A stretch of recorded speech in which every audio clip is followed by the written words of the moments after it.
Amén, hermanos. Gloria al Señor Jesús. Dios les bendiga.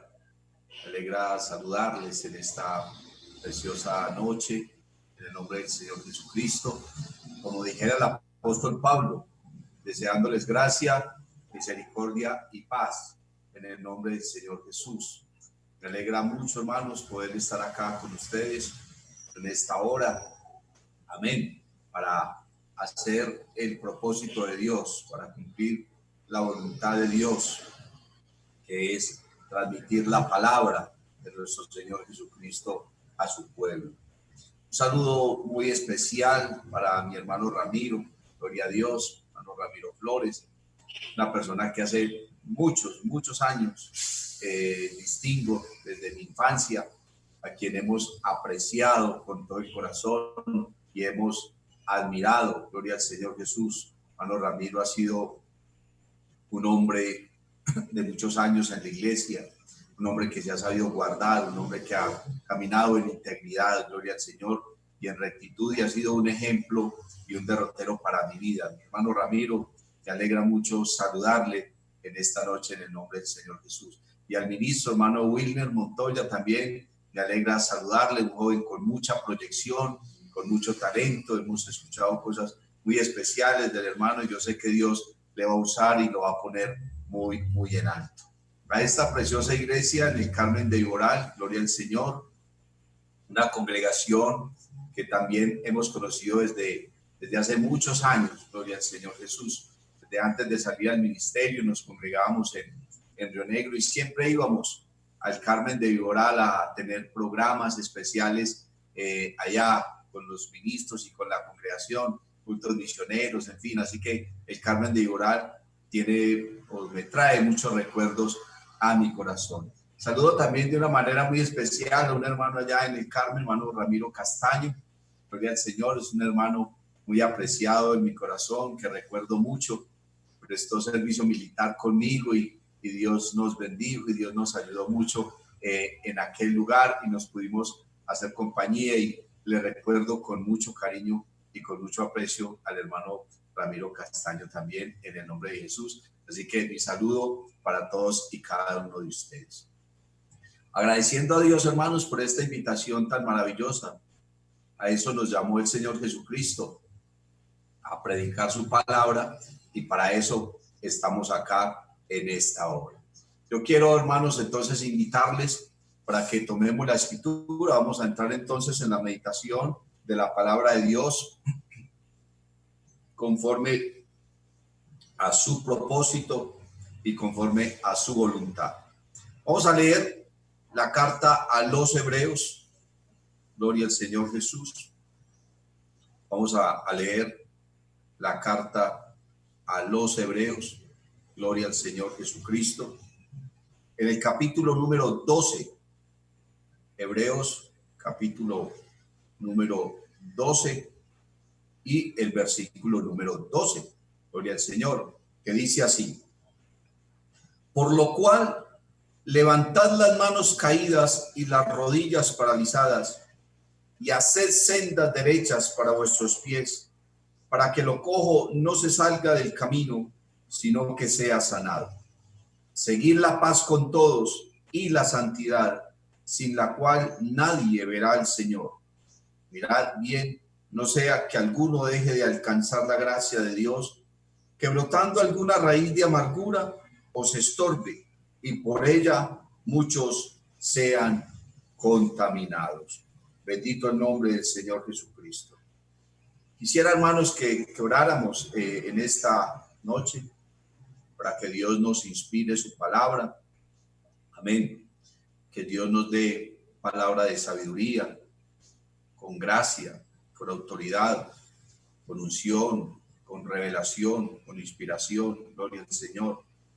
Y que esta palabra pueda llegar al corazón de cada oyente, que esta palabra produzca un efecto especial en la vida y en el corazón de cada una de las personas que nos están escuchando. Gloria al Señor. Quiero pedirle al hermano Wilmer que por favor nos guíe en esta oración. Oremos. Amado Dios y Salvador de gloria, te damos gracias, Señor Jesús, En este momento agradecemos la oportunidad que nos regalas de podernos sentar a poder alimentarnos, Señor, de tu palabra. Te ruego, Señor, ya le diste la palabra a mi hermano Edward. Ahora te pido que la pueda servir con la unción, con la autoridad del Espíritu Santo. Redargúyenos, exhórtenos, Señor, corrícanos, a fin de que seamos perfeccionados, Señor, para toda buena obra. En el nombre del Señor Jesús. Amén y amén. Aleluya. Gloria al Señor Jesús. Bien, mis hermanos, quisiera, para que entráramos un poquitico en el contexto de la escritura, que me parece importante que consideremos siempre el contexto de los dichos de la palabra de Dios, de los sucesos, de las cosas que ocurrieron, de los tiempos. Amén. Para poder comprender un poco mejor lo que el Señor quiere decirnos a través de la Escritura. Gloria a Dios. La carta a los hebreos se cree, porque es difícil poder afirmar tal cosa. Se cree que fue escrita más o menos en el año 64 y entre el año 65, 66 después de Cristo, unos años antes de que se sucediera la destrucción de Jerusalén. Bendito el nombre del Señor Jesús. La iglesia del Señor ya llevaba casi unos 30 años marchando, avanzando. Gloria al Señor. Quiere decir que la iglesia del Señor, para aquella época en que se escribió esta carta, pues ya no era una niña, aunque formaba parte todavía de la iglesia naciente, pero ya llevaba unos 30 años, amén, de caminar con el Señor Jesús. No se sabe tampoco a ciencia cierta quién escribió la carta a los hebreos. Solamente hay algunas sugerencias, algunos teólogos, algunos historiadores se han inclinado por diferentes autores. Algunos dicen que la escribió el apóstol Pablo, otros dicen que la escribió Apolos, otros dicen que Bernabé y algunos otros que Lucas. Bendito el nombre del Señor Jesús. Pero finalmente, hermano, lo trascendental de la carta a los hebreos es su contenido. Como el título lo dice, fue escrita a los hebreos, o sea, a los judíos que se habían convertido al cristianismo. ¿Por qué fue necesario escribir esta carta a los hebreos? Gloria al Señor. Ya había una dispersión. La iglesia en Jerusalén se había dispersado a causa de la violencia, a causa de la persecución que se había levantado en contra del evangelio. Y entonces muchos cristianos que estaban en Jerusalén se dispersaron y tuvieron que irse a otros sitios y a otros lugares. Cuando se sucedió esa primera dispersión del cristianismo en Jerusalén, muchos creyentes se fueron a diferentes continentes, a diferentes ciudades y a diferentes poblaciones. No había una profundidad doctrinal. Si bien los hermanos habían conocido el evangelio de Jesucristo, gloria al Señor, ellos no tenían todavía una profundidad en cuanto a la doctrina, porque los fundamentos doctrinales los encontramos en los apóstoles, los encontramos en los profetas, y sobre todo el fundamento doctrinal a los gentiles. La palabra gentil significa no judío, significa extranjero. Habían diferentes tipos de personas según la palabra de Dios. Estaban los judíos y estaban los gentiles. Miren que el apóstol Pablo siempre usa el término al judío primeramente, dice, y también al griego. Cuando habla del griego se está refiriendo a otro tipo de gentiles. Para esa época habían diferentes tipos de gentiles. Entre ellos estaban los griegos, que a ellos pertenecían, los romanos también, que practicaban la mitología griega. creían en muchos dioses, creían en muchas deidades. Y también estaban los gentiles paganos, que tenían otro tipo de dioses. Ellos creían en el Valhalla, creían en Thor, en Odín y en otro tipo de dioses, en Freya, otros tipos de dioses que los gentiles también adoraban. Y entonces los judíos cristianos que fueron dispersos fueron llevando la predicación del evangelio y fueron llevando la predicación de la palabra por doquier, por todos los lugares. Pero esos hermanos cristianos, hebreos, judíos, querían y entendían que los gentiles que se convertían al evangelio, entonces tenían que guardar la ley. Bendito el nombre del Señor Jesús. Tenían que circuncidarse, tenían que guardar el día sábado, tenían que tener todas las prácticas judías.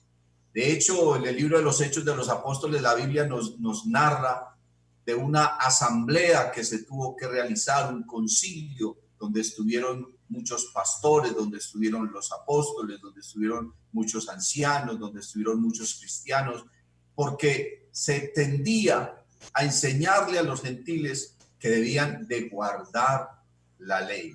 Bendito el nombre del Señor Jesús. Pero con el escrito de la carta a los hebreos, gloria al Señor Jesús, Dios le está hablando no solamente a los hebreos, sino también a todos los gentiles que se habían convertido al cristianismo. Ya el apóstol Pablo venía enseñando y venía predicando en las diferentes iglesias. Por ejemplo, la carta a los Efesios, gloria al Señor, es la carta donde Pablo muestra el propósito de Dios con el pueblo gentil, donde Dios le lleva el evangelio y la salvación a los gentiles y le muestra a los gentiles, gloria al Señor, que han sido escogidos desde antes de la fundación del mundo. Gloria al Señor Jesucristo.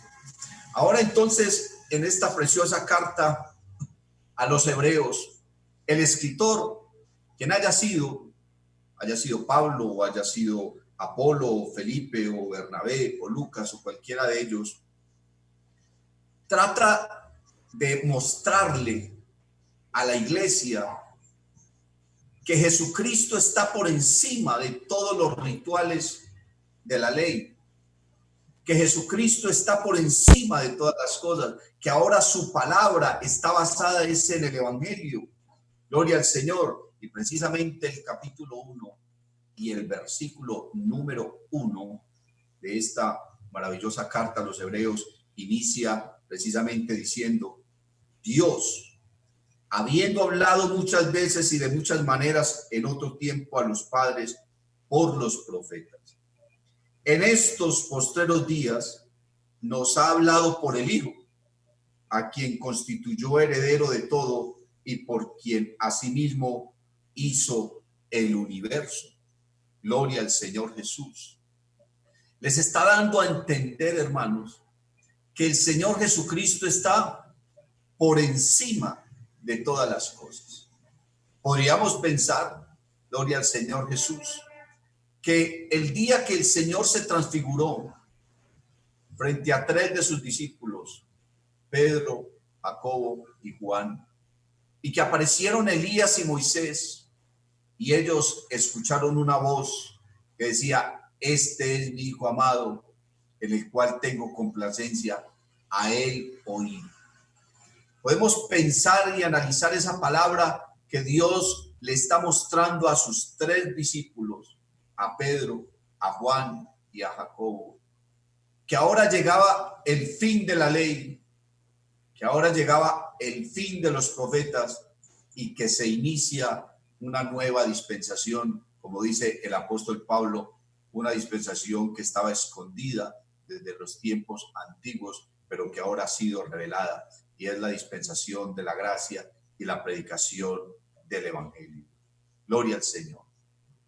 En el concilio de Jerusalén se hablaron muchas cosas. Se hablaron temas doctrinales, temas de la palabra, Pero lo que me llama es la conclusión, lo que me llama la atención es la conclusión de esa asamblea y de ese concilio, que no podía entonces ponerse otra carga sobre los gentiles, cargas de la ley que nadie la pudo cumplir, sino que se guardaran en santidad, que se guardaran de adulterio, que se guardaran de comer carne de animal ahogado y de no beber sangre y otras cosas que tienen que ver con la santidad. Gloria al Señor Jesús. A partir de ese concilio, entonces los discípulos comienzan a predicar un evangelio más cristocéntrico, un evangelio no basado en la ley, sino un evangelio basado en la gracia de Cristo Jesús. Y ahora entonces nosotros en esta preciosa dispensación y en la palabra de Dios encontramos doctrinas, encontramos fundamentos, encontramos principios, encontramos consejos, exhortaciones, símbolos, analogías, exhortaciones, parábolas, entre otro tipo de enseñanzas. Pero entre todas esas enseñanzas están las doctrinas. Y estas doctrinas fundamentales tienen que ver directamente con la salvación. Porque lo que se habló en el concilio allá en Jerusalén fue acerca de las cosas que directamente afectaban la salvación de los cristianos, fueran judíos o fueran gentiles. Finalmente, ahora eran un solo pueblo, una sola iglesia. Gloria al Señor Jesús, nuestro Dios, que de ambos pueblos hizo uno solo para honra y gloria de su nombre. Entre esos temas que ellos trataron, gloria al Señor Jesús, se habló entonces de la santidad. Y la santidad está establecida en la palabra de Dios como una doctrina que afecta directamente la salvación. Bendito el nombre del Señor Jesús. Porque está escrito, sed santos porque yo soy santo. Dice el apóstol, porque sin santidad nadie verá al Señor. Gloria al Señor Jesucristo. Ahora, en estos textos que acabamos de leer, los quiero volver a citar, en estos textos que acabamos de leer, no solamente habla de la santidad, sino que habla de las cosas que giran en torno de la santidad. Por eso es que me gusta mencionar, mis amados hermanos, el contexto de la palabra de Dios, porque el contexto nos amplía la idea de lo que el escrito realmente nos quiere decir y nos quiere mencionar. Encontramos entonces en la palabra de Dios, mis amados hermanos, estos versículos maravillosos que dicen, por lo cual levantad las manos caídas y las rodillas paralizadas, y haced sendas derechas para vuestros pies, para que lo cojo no se salga del camino, sino que sea sanado. Dice, seguid la paz con todos y la santidad, sin la cual nadie verá al Señor. Mirad bien, no sea que alguno deje de alcanzar la gracia de Dios, que brotando alguna raíz de amargura os estorbe y por ella muchos sean contaminados. Gloria al Señor Jesús. Si miramos, hermanos, entonces la definición y la raíz etimológica de la palabra santidad, dice que la palabra santidad viene de una palabra hebrea llamada kodesh, que quiere decir separado de y consagrado para. Separado de y consagrado para. Entonces esta palabra traduce santo, consagrado, separado. Amén. Gloria al nombre del Señor Jesús.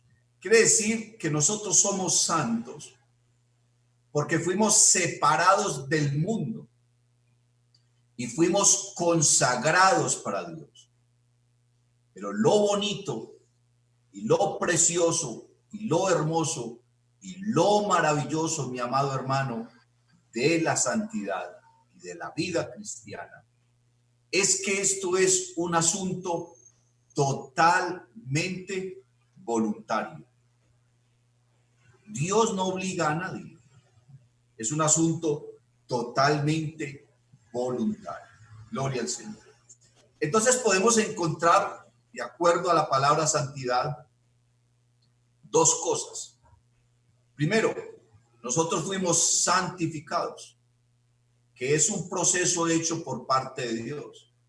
Y ahora, nosotros somos santos, que es un proceso hecho por nosotros mismos.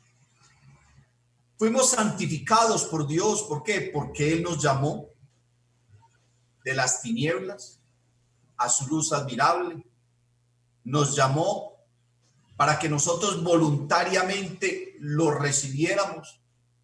Y al nosotros recibir y aceptar el llamamiento de Cristo Jesús, entonces Él clavó en la cruz del Calvario nuestros pecados, clavó en la cruz del Calvario nuestras maldades. Gloria al Señor Jesús. Nos hizo reyes y sacerdotes. Amén. Gloria al Señor. Nos declaró hijos suyos. O dice la Biblia, a lo suyo vino y los suyos no le recibieron, mas a todos los que le recibieron, a los que creen en su nombre, les ha dado la potestad de ser hechos hijos de Dios, los cuales no son engendrados ni de carne, ni de sangre, ni de voluntad de varón, sino de Dios. Quiere decir que en el momento en que nosotros aceptamos el llamado, el Señor Jesucristo nos separó del mundo. Por eso la Biblia dice, hermano, que la amistad con el mundo es enemistad contra Dios. Y hay algo que en todo el recorrido bíblico siempre encontramos. Salí de en medio de ellos, pueblo mío, y no toquéis lo inmundo. Y no toquéis lo inmundo. Tenemos, hermanos, por ese llamamiento del Señor, porque el Señor nos llama a nosotros a ser salvos. Dios nos llama a ser santos. Dios nos llama a servirle. Dios nos llama a purificarnos. Gloria al Señor Jesús. Dios nos llama a obedecerle. Dios nos llama a creerle. Dios nos llama a obedecerle. Y un día nos va a llamar a estar en su presencia. Estemos muertos o estemos vivos. Un día nos va a llamar, nos va a levantar de esta tierra y como nosotros estamos llenos de su presencia, estemos vivos o muertos, entonces escucharemos esa voz de mando, esa voz de arcángel, dice la Biblia, como con trompeta de Dios, y entonces seremos levantados para encontrarnos con el Señor en las nubes. Entonces el proceso de la santificación consiste en ello, en el hecho de que Dios nos separó a nosotros, nos llamó de las tinieblas, nos llamó a su luz, nos llamó para un propósito. Dice, este pueblo he creado para mí, mis alabanzas publicará. Gloria al Señor. Fuimos llamados para exaltar y glorificar su nombre. Fuimos llamados para ser salvos, fuimos llamados para ser santos, fuimos llamados para servirle. Y entonces Él perdonó nuestros pecados, nos redimió a precio de sangre preciosa, nos separó del mundo y nos llevó a su presencia. Y como dice el apóstol, y el Señor nos ha puesto en lugares altos, en lugares celestiales, juntamente con Cristo. Gloria al nombre del Señor Jesús. Pero en segunda instancia está el proceso de la santidad, hermano, que depende de nosotros mismos. Ya Dios hizo el proceso de la santificación. Ahora viene el proceso de nosotros mismos. Gloria al nombre del Señor Jesús. Vea, hermano, siendo pastor en Entre Ríos, mi hermano Ramiro Flores era directivo del distrito. Y una vez fue a hacernos una visita. Y estábamos hablando casualmente de de alguien que no supo manejar las cosas y se cayó de la gracia y perdió mucho y ahora estaba en el mundo. Entonces yo pronuncié unas palabras ahí frente a algunos ministros que entre ellos estaba el hermano Ramiro, no sé si recordarán. Y yo dije, uy, hermanos, que el Señor nos guarde.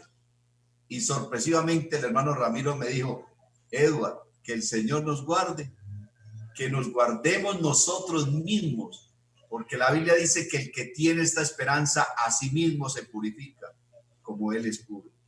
Y hermano, eso a mí nunca se me olvidó. Eso se quedó en mi corazón y lo he meditado y lo he conocido y lo he entendido en la palabra de Dios. La santidad depende también en gran parte y en gran manera de nosotros mismos. Y los textos que usamos, hermano, para iniciar esta enseñanza, esta reflexión de la palabra, tienen unos contextos y esos contextos dependen de nosotros mismos, porque inician diciendo, por lo cual, levantad las manos caídas y las rodillas paralizadas. Mire que está dando la palabra un derrotero, está señalando un camino a la santidad. Y ese camino a la santidad, hermano, está trazado a través de la presencia de Dios. Porque dice levantad las manos caídas, pero uno antes de levantar las manos tiene que reflexionar, tiene que pensar, tiene que haber algo, hermano, que lo mueva y lo motive para poder hacerlo. Estaba pensando precisamente en el hijo pródigo. Este muchacho, hermano, ofendió a su padre, ofendió a su familia, ofendió a la comunidad, por lo que este joven hizo fue un delito grave. Y tomó todo lo que su padre le dio y se fue. Malgastó todo. Y cuando ya hubo malgastado todo, que estaba por allá alimentando cerdos, entonces dice la Biblia, mas volviendo en sí. A mí me llama la atención esas palabras, hermano, de la Biblia. Dice, mas volviendo en sí. Quiere decir que ese muchacho en medio de todo eso se puso a reflexionar, se puso a pensar, cayó en cuenta del error que había cometido, del pecado tan grande, la equivocación tan inmensa que había cometido y al abismo en el cual había caído. Y por eso dice, mas volviendo en sí, dijo, ¿y ahora yo qué estoy haciendo aquí? Dice, me levantaré. No solamente volvió en sí, no solamente reflexionó, sino que tomó una decisión. Dice, me levantaré e iré a la casa de mi padre. Toma una decisión y también lo hace.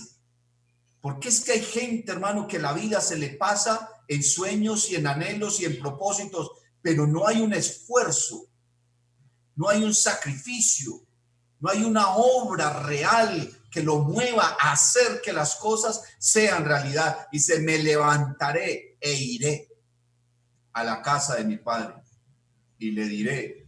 Quiere decir que también, hermano, tuvo un gesto y una acción y le diré, Padre, he pecado contra el cielo y contra ti. No soy digno de que me tengas como uno de tus hijos. Bendito el nombre del Señor Jesús. Pero este hombre, hermano, se levantó. Bendito el nombre de Jesús. Este hombre hizo algo por sí mismo. Cayó en cuenta, tomó una decisión, se movió y fue e hizo lo que tenía que hacer. Lo que tenía que hacer, aparte de una decisión, fue y se presentó delante de Dios. Por eso la Biblia dice que debemos levantar las manos caídas. Antes de levantar las manos caídas, hay que pensar y hay que reflexionar quiénes somos. ¿Quiénes somos? Hermano, porque si tú no tienes claro quién eres, nunca podrás ser santo. Por eso es que en las congregaciones tenemos personas que su vida no es una vida transparente. que andan en mentiras, que andan en engaños, que andan en malos negocios, que dan mal testimonio, que tienen dificultades acá, que no pagan sus deudas, que se visten de cualquier manera, que hablan de cualquier manera, que no piensan para hablar, que su testimonio no es claro. Es porque no saben realmente lo que son. ¿Sabe, hermano? La peor tragedia que le sucedió a la humanidad no han sido los terremotos, no son las pandemias, no han sido las guerras. La peor tragedia que le ha sucedido a la humanidad es el día que el ser humano se le olvidó quién era. A Adán se le olvidó que era un hijo de Dios. Y cuando Adán olvidó que era un hijo de Dios, entonces hizo lo que hizo y arrastró a toda la humanidad tras el pecado. Bendito el nombre del Señor. Mi amado hermano, si tú no tienes claro quién eres, no podrás vivir en santidad. Por eso es que hay muchos jóvenes y muchos hermanos por allí tratando de agradar al mundo y tratando de agradar a Dios. Por eso es que hay tantas personas que la vida cristiana se les hace pesada, que la vida cristiana se les hace difícil, se les hace compleja. ¿Por qué? Porque quieren vivir una vida cristiana sin estar seguros del llamamiento que Dios les hizo. Dios te llamó a ser salvo, Dios te llamó a ser su hijo, y si tú tienes claro en tu corazón y en tu mente que eres un hijo de Dios, entonces buscarás su presencia y vas a reaccionar y te vas a levantar cual hijo pródigo. Por eso es que el contexto de la santidad en Hebreos inicia diciendo que debemos levantar las manos caídas, porque al levantar las manos caídas y las rodillas paralizadas, quiere decir que nos estamos volviendo a Dios. Ve, hermano, mucha gente está cuestionando la palabra hoy.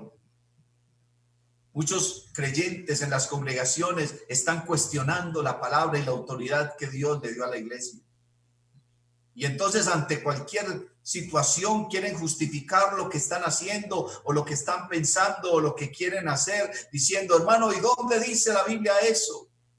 Hermano, y es que en la antigüedad mire lo que pasó y mire lo uno, y ponen ejemplos de una cantidad de cosas y descontextualizan la palabra para justificar un comportamiento o un pensamiento o un deseo. Bendito el nombre del Señor Jesús. Pero lo que yo sigo leyendo en la Biblia, hermano, es que Dios le dijo a Jeremías en un momento en que Jeremías seguramente tenía una confusión. Dios le dijo, clama a mí y yo te responderé y te enseñaré cosas grandes y ocultas que tú no conoces. El contexto de la santidad, hermano, está en el hecho de buscar a Dios. Podemos encontrar definiciones teológicas o seculares de la palabra santidad, pero para mí, hermano, una de las grandes definiciones de la palabra santidad es la certeza y la convicción de la presencia de Dios en mí. Si yo estoy seguro de que Dios está en mí, si yo estoy plenamente convencido de que Dios está en mí, entonces esa convicción va a moldear y va a modelar, hermano, mi forma de hablar, mi forma de andar, mi forma de actuar, mi forma de vestir, mis intenciones, mis propósitos, mis deseos, mis anhelos, mis pasiones y mis sueños. Y por qué no, mis ilusiones, mi fe, mi confianza en Dios. Mira, hermano, que la gente que no es tan santa, que la gente que no anda tan derecha en la presencia de Dios, es gente que aunque van al culto, que aunque cargan una Biblia, que aunque en la iglesia gritan gloria a Dios, son personas que finalmente no están tan cerca de Dios, que su oración es muy mínima, que su relación con Dios es muy poca. que la comunión que tienen con el resto de la iglesia y de la congregación es más bien limitada. Dice entonces, por lo cual levantad las manos caídas y las rodillas paralizadas, y mire lo que dice, y hacer sendas derechas para vuestros pies. ¿Quién tiene que hacer esas sendas? ¿Será que el Señor tiene que hacer esas sendas para mí? ¿O será que soy yo el que tengo que buscar sendas derechas? ¿Seré yo el que tengo que aprender la rectitud, la obediencia, hablar la verdad, ser transparente, ser íntegro, aún en medio de mis defectos y aún en medio de mis dificultades? Bendito el nombre del Señor Jesús. La persona que no vive en santidad, hermano, recorta las bendiciones de Dios. Pero las personas que andan en santidad, hermano, Dios los pone en alto. Dios les exalta, Dios les bendice. Gloria al nombre del Señor Jesús. Y haced sendas derechas para vuestros pies, para que lo cojo no se salga del camino, sino que sea sanado. Y entonces acá hablando del contexto de la santidad, porque estamos hablando de la comunión con los hermanos, dice entonces la Escritura, seguir la paz con todos, hablando de la comunión. Mirad cuán bueno y cuán delicioso es habitar los hermanos juntos en armonía. ¿Por qué? Porque allí envía Dios bendición y vida eterna. Gloria al nombre del Señor Jesús, porque allí envía Dios bendición y vida eterna. Por eso, hermano, es que el primer paso de la santidad es la cercanía a Dios y el segundo paso de la santidad es la comunión con el pueblo de Dios. Lea el texto, Hebreos 12:12.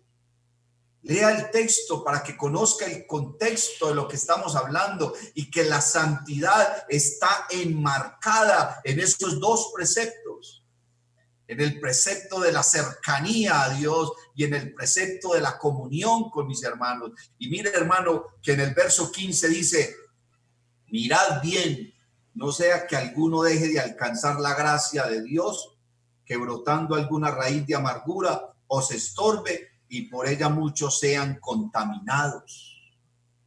Cuando se pierde la comunión con los hermanos es porque hay algo en el corazón, es porque hay una ponzoña allá que está afectando tu alma. ¿Y sabe qué produce esa ponzoña? La produce, hermano, el hecho de quitar la mirada del Señor Jesús. ¿Cuántos creyentes, cuántos simpatizantes, cuántas personas cercanas a la iglesia no tienen una relación con Dios solamente porque han puesto su mirada en las demás personas? No, pastor, es que a mí no me gusta casi asistir a la iglesia porque allá ve uno a fulano hablando mal de no sé quién, porque hay otro que no paga sus deudas, porque aquí hay otro que en el culto se la pasa hablando por celular, porque hay otro que no sé qué. Y la gente tiene su mirada puesta en las demás personas. Y entonces eso les está afectando la fe, porque finalmente, hermano, lo que la Biblia dice es, puestos los ojos en el autor y consumador de la fe, que es el Señor Jesucristo. Dice la Biblia, mirad a mí y sed salvos todos los términos de la tierra, porque yo soy Dios y no hay más. Es en Cristo Jesús quien tenemos que poner nuestra mirada. ¿Usted sabe por qué Pedro comenzó a hundirse en el mar después de que estaba caminando sobre las aguas? Porque quitó la mirada del Señor. Porque empezó a mirar la tempestad, porque puso su mirada en la tormenta, en el viento, en el huracán, en las grandes olas, y se le olvidó que el Señor Jesucristo estaba ahí, justo frente a él. Y cuando quitó la mirada del Señor, comenzó a hundirse y comenzó, hermano, a fallar en su fe. Bendito el nombre del Señor Jesucristo. La santidad es la convicción de la presencia de Dios en mi vida. Y cuando yo tengo la convicción de la presencia de Dios en mi vida, entonces eso, hermano, moldea todo mi comportamiento. Yo no le voy a decir acá a las hermanas cómo deben vestirse, hasta dónde debe ser su vestido. No le voy a decir a los hermanos cómo deben vestirse. No, cuando usted entra a la presencia de Dios, el mismo Espíritu de Dios le redarguye. Y si a usted el Espíritu de Dios no le redarguye nada, hermano, es porque no está tan cerca de él. Porque Dios todos los días nos está hablando. Porque Dios todos los días está tratando con nosotros. Porque Dios todos los días entra a nuestro corazón. Por eso dice la Biblia, unge tus ojos con colirio para que veas. Para que puedas sentir la presencia de Dios. Porque si tú, mi hermana, te estás vistiendo indecorosamente y no hay decoro en ti, ni hay pudor, por más que te digan, no vas a cambiar tu manera de vestir. Pero si tú entras a la presencia de Dios y tienes una relación directamente con el Señor Jesucristo, levantas tus manos caídas, Él va a redarguir tu forma de vestir. Mi hermano, el Espíritu de Dios ha de moldear tu forma de hablar, tus actitudes, tus comportamientos, tus propósitos. Porque mire, hermano, a Dios no le llama tanto la atención lo que tú haces. A Dios le llama más la atención, es la razón por la cual tú haces las cosas. No lo que haces, sino quién eres. La razón por la cual haces las cosas. Por eso la Biblia dice que la palabra de Dios es una espada de dos filos que penetra hasta partir el alma, las coyunturas, los tuétanos. Dice, y discierne los pensamientos y las intenciones del corazón. Lo que Dios mira es la intención de tu corazón. Y si tú te acercas a Él y si tú aprendes a vivir en comunión con la iglesia, entonces Dios va a moldear tu comportamiento. Y pueden venir tentaciones y vendrán, porque tentaciones tenemos diario. Pero el problema de la tentación no es la tentación. Ser tentado no es pecado, que hasta el Señor fue tentado. El problema, hermano, es doblegarse a la tentación, ceder a la tentación. Y cedemos a la tentación es porque estamos apartados o alejados de la presencia de Dios, porque Dios no nos ha dado espíritu de cobardía, sino de poder, de amor y de dominio propio. Esta doctrina de la santidad, hermano, es el eslabón que ha de unir todos los fundamentos de la vida cristiana. Es el eslabón que ha de moldear o modelar, hermano, todo tu comportamiento.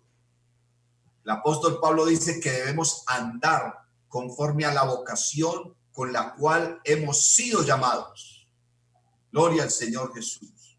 Hemos sido llamados conforme a una vocación. Y el Señor Jesucristo dijo, sed santos porque yo soy santo. Dios es el único que tiene santidad en sí mismo. Nadie más tiene santidad por sí mismo. Tiene que entrar en un proceso de santificación que Dios inicia y luego a través del conocimiento de la verdad y al conocimiento de la palabra, entonces nosotros comenzamos a andar como Él anduvo. Como le dijo el apóstol Pablo a los filipenses, haya pues en vosotros el mismo sentir que hubo también en Cristo Jesús. Y el mismo Señor Jesucristo dijo, aprended de mí, que soy manso y humilde de corazón.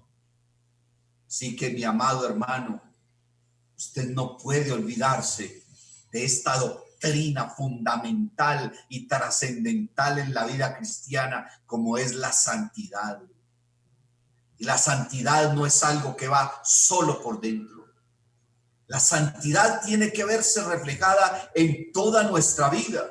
Como dijo el apóstol Pablo, que todo nuestro ser debe ser guardado irreprensible. Debe ser santificado. Y dice, espíritu, alma y cuerpo sean guardados irreprensibles. Porque si tú eres santo por dentro, eso tendrá que reflejarse en la manera de vestir, en la manera de hablar, en lo que tú miras, en lo que tú haces. Pero se inicia adentro, es verdad, pero tiene que reflejarse en todo nuestro ser. Bendito el nombre del Señor Jesús. No os engañéis. Dios no puede ser burlado. Lo que el hombre siembra, eso cosechará. Hermanos, si tú no aprendes a vivir en santidad, entonces no alcanzarás la salvación. Porque dice la Biblia que Dios viene es por una iglesia sin mancha, sin arruga, sin contaminación. Y no me diga que es algo imposible, porque mucha gente se refugia y dice, no, hermano, entonces nadie se va a salvar. No creas eso, porque Dios no es mentiroso. Esta iglesia tiene Dios, y en la iglesia hay gente santa. Y en la iglesia hay gente que se esfuerza, seguramente cometen sus errores, tienen sus momentos de falencia, pero en la iglesia hay gente que se guarda. En la iglesia hay gente que entra en la presencia de Dios, hay gente que tiene una relación profunda con el Señor y el Señor va a venir y va a encontrar un pueblo al cual levantar, un pueblo que se ha guardado. No te excuses, hermano, en esa razón o en ese argumento tan débil de que entonces nadie se va a salvar. Sí lo haremos. Lo único que necesitamos es andar en el Espíritu. Y andar en el Espíritu, hermano, no es caminar en el aire, no es creerse mejor que los demás, no es estar juzgando a los otros, no es estar señalando a nadie, no. Andar en el Espíritu es andar conscientes de lo que somos. Mire que el apóstol Pablo le dijo a los romanos que debemos presentarnos delante de Dios. Os ruego, hermanos, por las misericordias de Dios, que os presentéis delante de Él en sacrificio vivo, santo, agradable delante de nuestro Señor, que dice que es el culto de la razón. Quiere decir que andar en el Espíritu no es ser espiritualista. No, andar en el Espíritu es andar todo el tiempo conscientes de lo que somos. Somos sus hijos, somos su pueblo, tenemos una relación con Dios y yo me comporto conforme a lo que la palabra de Dios me traza. Eso es ser espiritual. Porque si usted va más de allá, entonces se está volviendo espiritualista. Y el espiritualista llega quizás a ser hasta espiritista y quién sabe qué más cosas. Y termina juzgando a los demás y señalando a los demás. Bendito el nombre del Señor Jesús. Vive tu vida de santidad. Sí se puede ser santo. No importa la época. No importa las circunstancias. Daniel propuso en su corazón no contaminarse. Y no solamente está hablando de un alimento. Él propuso no contaminarse con nada de lo que el mundo le estuviera ofreciendo y vivir en santidad. Lo mismo hizo Job, lo mismo hizo Noé, lo mismo hicieron todos ellos. Mi amado hermano, en esta hora, en el nombre de Jesús, más bien sé sincero con Dios. No mires lo que los demás están haciendo. No, métete tú en la presencia de Dios y dile: Señor Jesús, ayúdame a mirar con mis ojos espirituales y a entender la santidad, porque yo quiero estar contigo.